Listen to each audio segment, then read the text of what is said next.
ನಮಸ್ಕಾರ ಸ್ನೇಹಿತರೆ, ಸುಜಾತ ಸ್ನೇಹ ಲೋಕಕ್ಕೆ ನಿಮಗೆಲ್ಲ ಆತ್ಮೀಯ ಸ್ವಾಗತ. ನಾನು ನಿಮ್ಮ ಪ್ರೀತಿಯ ಸುಜಾತ. ಇವತ್ತು ನಾನು ನಿಮಗೆ ದಿವಿ ಹಲಸಿನಿಂದ ಪಕ್ಕಾ ಉಡುಪಿ ಶೈಲಿಯಲ್ಲಿ ಮಜ್ಜಿಗೆ ಹುಳಿ, ಅಂದರೆ ನಾವು ಇದನ್ನು ಕೊಡಕೆನ ಅಂತ ಕರಿತೇವೆ, ಇದನ್ನು ಸರಳವಾಗಿ ತುಂಬ ಕಡಿಮೆ ಇಂಗ್ರೀಡಿಯೆಂಟ್ಸ್ನೊಂದಿಗೆ ಹೇಗೆ ಮಾಡುವುದು ಅಂತ ತೋರಿಸ್ಕೊಡ್ತೇನೆ. ಈರುಳ್ಳಿ, ಬೆಳ್ಳುಳ್ಳಿ ಮತ್ತು ಯಾವುದೇ ಮಸಾಲೆ ಸಾಮಗ್ರಿಗಳು ಕೂಡ ಈ ರೆಸಿಪಿಗೆ ಬೇಡ. ಅತ್ಯಂತ ಸೌಮ್ಯ ರುಚಿಯ ಈ ಮಜ್ಜಿಗೆ ಹುಳಿಗೆ ನಾನೀಗ ಒಂದು ಚಿಕ್ಕ ದಿವಿ ಹಲಸನ್ನು ತಗೊಂಡಿದ್ದೇನೆ. ತರುವಾಗಲೇ ಸ್ವಲ್ಪ ಬಾಡಿತ್ತು. ಈಗ ಕತ್ತರಿಸಿ ನೋಡೋಣ ಇದರ ಪರಿಸ್ಥಿತಿ ಹೇಗಿದೆ ಅಂತ. ಮೊದಲು ಪೂರ್ತಿ ಸಿಪ್ಪೆಯನ್ನು ತೆಗೆದುಕೊಳ್ಳೋಣ. ಈ ದಿವಿ ಹಲಸಿನ ತವಾ ಫ್ರೈ ಕೂಡ ತುಂಬ ರುಚಿಯಾಗಿರ್ತದೆ ಸ್ನೇಹಿತರೆ. ಅದರ ರೆಸಿಪಿಯನ್ನು ನಾನು ಈಗಾಗಲೇ ನನ್ನ ವಾಹಿನಿಯಲ್ಲಿ ಅಪ್ಲೋಡ್ ಮಾಡಿದ್ದೇನೆ.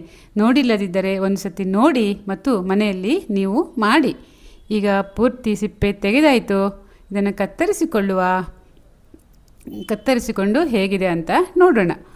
ಓಹೋ, ಮಧ್ಯೆ ಇದು ಸ್ವಲ್ಪ ಬಾಡಿದೆ. ಏನೂ ತೊಂದರೆ ಇಲ್ಲ. ಕಪ್ಪಾದ ಭಾಗವನ್ನು ತೆಗೆದು ಚೆನ್ನಾಗಿರುವುದನ್ನು ಮಾತ್ರ ನಾನೀಗ ಉಪಯೋಗಿಸ್ಕೊಳ್ತೇನೆ. ನೋಡಿ, ಈ ರೀತಿ ಈಗ ಇದರ ದಿಂಡನ್ನು ಕೂಡ ನಾವು ತೆಗೆದುಕೊಳ್ಬೇಕು. ದಿಂಡು ಬೆಂದಾಗ ಸ್ವಲ್ಪ ಕಹಿ ಬರ್ತದೆ. ಆದ್ದರಿಂದ ಎಲ್ಲವನ್ನು ಈಗ ಮಧ್ಯಮ ಗಾತ್ರದ ಹೋಳುಗಳನ್ನಾಗಿ ಮಾಡಿಕೊಂಡು 2 ನಿಮಿಷ ಇದನ್ನು ನೀರಿಗೆ ಹಾಕ್ತೇನೆ. ಯಾಕಂದರೆ ಇದರಲ್ಲಿ ಸ್ವಲ್ಪ ಅಂಟಿನ ಅಂಶ ಉಂಟು. ಇದನ್ನು ನೀರಿಂದ ತೆಗೆದು ಬೇಯಲಿಕ್ಕೆ ಹಾಕಿಕೊಳ್ಳುವ. ರುಚಿಗೆ ತಕ್ಕಷ್ಟು ಉಪ್ಪು ಹಾಕಿ ಹೋಳು ಮುಳುಗುವಷ್ಟು ಮಾತ್ರ ನೀರು ಹಾಕಿ ಚಿಕ್ಕ ಉರಿಯಲ್ಲಿ ಬೇಯಲಿಕ್ಕೆ ಬಿಡುವ. ಈ ದಿವಿ ಹಲಸು ತುಂಬ ಬೇಗ ಬೇಯ್ತದೆ ಸ್ನೇಹಿತರೆ. ದೊಡ್ಡ ಉರಿಯಲ್ಲಿಟ್ಟರೆ ಹೋಳು ಕರಗಿಯೇ ಹೋಗ್ತದೆ. ಈಗ ಇದು ಬೇಯ್ತಾ ಇರಲಿ.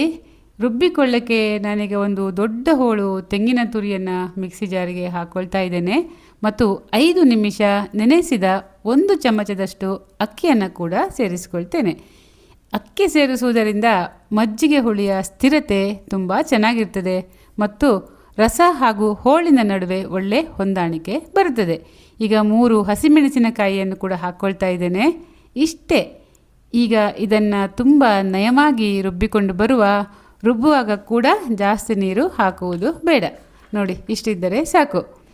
ಈ ಕಡೆ ಹೋಳು ಈಗ ಹದವಾಗಿ ಬೆಂದಿದೆ. ಉಪ್ಪು ಮುಂಚೆನೇ ಹಾಕಿಕೊಂಡಿರೋದ್ರಿಂದ ಹೋಳು ಚೆನ್ನಾಗಿ ಉಪ್ಪನ್ನು ಕೂಡ ಎಳ್ಕೊಂಡಿರ್ತದೆ. ರುಬ್ಬಿಕೊಂಡಿರೋದನ್ನು ಈಗ ಈ ಹೋಳಿಗೆ ಸೇರಿಸಿಕೊಂಡು ಕಡಿಮೆ ಉರಿಯಲ್ಲಿ ಇದನ್ನು ಕುದಿಲಿಕ್ಕೆ ಬಿಡುವ. ಕರಿಬೇವಿನ ಸೊಪ್ಪನ್ನು ಕೂಡ ಈ ಹಂತದಲ್ಲಿ ಹಾಕಿಕೊಂಡಿದ್ದೇನೆ. ಈಗ ಮಜ್ಜಿಗೆ ಹುಳಿಗೆ ಬೇಕಾದ ಮೊಸರನ್ನು ಕಡೆದುಕೊಳ್ಳುವ. ಒಂದು ದೊಡ್ಡ ಲೋಟದಷ್ಟು ಗಟ್ಟಿ ಮೊಸರನ್ನು ಈಗ ಕಡೆದುಕೊಳ್ತಾ ಇದ್ದೇನೆ. ಈ ಮೊಸರು ಸ್ವಲ್ಪ ಹುಳಿಯಾಗಿದ್ದರೆ ನಮಗೆ ಮಜ್ಜಿಗೆ ಹುಳಿಯ ರುಚಿ ಇನ್ನೂ ಚೆನ್ನಾಗಿರ್ತದೆ. ಮೊಸರನ್ನು ಸೇರಿಸಿಕೊಂಡು ಮಿಶ್ರಣ ಮಾಡಿ 1 ನಿಮಿಷ ಬಿಟ್ಟು ನಾವು ಇದನ್ನು ಕೆಳಗೆ ಇಳಿಸ್ಕೊಳ್ಬೇಕು. ಮೊಸರು ಹಾಕಿದ ಮೇಲೆ ನಾವು ಇದನ್ನು ಕುದಿಸ್ಕೊಳ್ಬಾರ್ದು. ಮಸಾಲೆ ಭರಿತ ಕಡು ರುಚಿಯ ಸಾರು, ಹುಳಿ ಎಲ್ಲ ತಿಂದು ಬೇಜಾರಾಗಿದ್ದರೆ ಈ ರೆಸಿಪಿಯನ್ನು ಒಮ್ಮೆ ಪ್ರಯತ್ನಿಸಿ. ಊಟಕ್ಕೆ ತುಂಬ ಹಿತವಾಗಿರ್ತದೆ ಮತ್ತು ಈ ದಿವಿ ಹಲಸು ಜೀವಕ್ಕೆ ತುಂಬ ಶಕ್ತಿದಾಯಕ.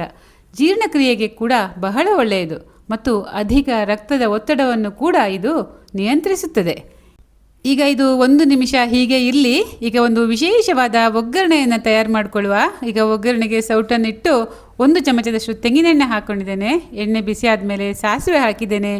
ಈಗ ಉದ್ದಿನ ಬೇಳೆಯನ್ನು ಹಾಕ್ಕೊಳ್ತಾ ಇದ್ದೇನೆ ಮತ್ತು ಈಗ ಮೆಂತೆಯನ್ನು ಹಾಕ್ಕೊಳ್ತಾ ಇದ್ದೇನೆ. ಈ ಮೆಂತೆನೇ ಈ ಮಜ್ಜಿಗೆ ಹುಳಿಗೆ ವಿಶೇಷವಾದ ಪರಿಮಳವನ್ನು ಕೊಡುವಂಥದ್ದು. ಆದ್ದರಿಂದ ಈ ಮಜ್ಜಿಗೆ ಹುಳಿಗೆ ಮೆಂತೆ ಒಗ್ಗರಣೆಯನ್ನೇ ಹಾಕಬೇಕು. ಈಗ ಕರಿಬೇವಿನ ಸೊಪ್ಪು ಮತ್ತು ಒಣಮೆಣಸಿನಕಾಯಿನ ಹಾಕ್ಕೊಂಡಿದ್ದೇನೆ. ಮೆಂತೆ ಸಿಡಿಯುವ ತನಕ ಒಗ್ಗರಣೆಯನ್ನು ಬಾಡಿಸ್ಕೊಳ್ಬೇಕು. ಆಹಾಹಾ, ಈಗ ಬರ್ತಾ ಉಂಟು ಒಂದು ವಿಶಿಷ್ಟವಾದ ಪರಿಮಳ. ಒಗ್ಗರಣೆ ಸೇರಿಸಿಕೊಳ್ಳುವ. ಈಗ ತಯಾರಾಯಿತು ನೋಡಿ, ಪಕ್ಕಾ ಉಡುಪಿ ಶೈಲಿಯ ದಿವಿ ಹಲಸಿನ ಮಜ್ಜಿಗೆ ಹುಳಿ ಅಥವಾ ಕೊಡಕೆನ. ಬಿಸಿ ಅನ್ನಕ್ಕೆ ಸೇರಿಸಿಕೊಂಡು ತಿಂದರೆ ಹೊಟ್ಟೆ ತಂಪಾಗುತ್ತದೆ ಮತ್ತು ರುಚಿಗೆ ಮನಸ್ಸು ಕೂಡ ತಂಪಾಗ್ತದೆ. ನನ್ನ ಇವತ್ತಿನ ವಿಡಿಯೋ ನಿಮಗೆ ಹೇಗೆ ಅನ್ನಿಸ್ತು ಸ್ನೇಹಿತರೆ? ದಯವಿಟ್ಟು ಕಾಮೆಂಟ್ ಮಾಡಿ ತಿಳಿಸಿ. ಇಷ್ಟ ಆಗಿದ್ರೆ ಲೈಕ್ ಮಾಡಿ, ಶೇರ್ ಮಾಡಿ ಮತ್ತು ಬೆಲ್ ಐಕನ್ನ ಕ್ಲಿಕ್ ಮಾಡಿ. ನನ್ನ ಸುಜಾತ ಸ್ನೇಹಲೋಕ ಯೂಟ್ಯೂಬ್ ವಾಹಿನಿಯನ್ನು ನೀವು ಇದುವರೆಗೆ ಸಬ್ಸ್ಕ್ರೈಬ್ ಮಾಡಿಕೊಂಡಿಲ್ಲ ಅಂದರೆ ದಯವಿಟ್ಟು ಸಬ್ಸ್ಕ್ರೈಬ್ ಮಾಡ್ಕೊಳ್ಳಿ. ಇನ್ನೊಂದು ಹೊಸ ವಿಡಿಯೋದೊಂದಿಗೆ ನಾನು ಮತ್ತೆ ನಿಮ್ಮ ಜೊತೆ ಆಗ್ತೇನೆ. ಅಲ್ಲಿವರೆಗೆ ನಮಸ್ಕಾರ. ಸೌಖ್ಯವಾಗಿರಿ, ಖುಷಿಯಾಗಿರಿ.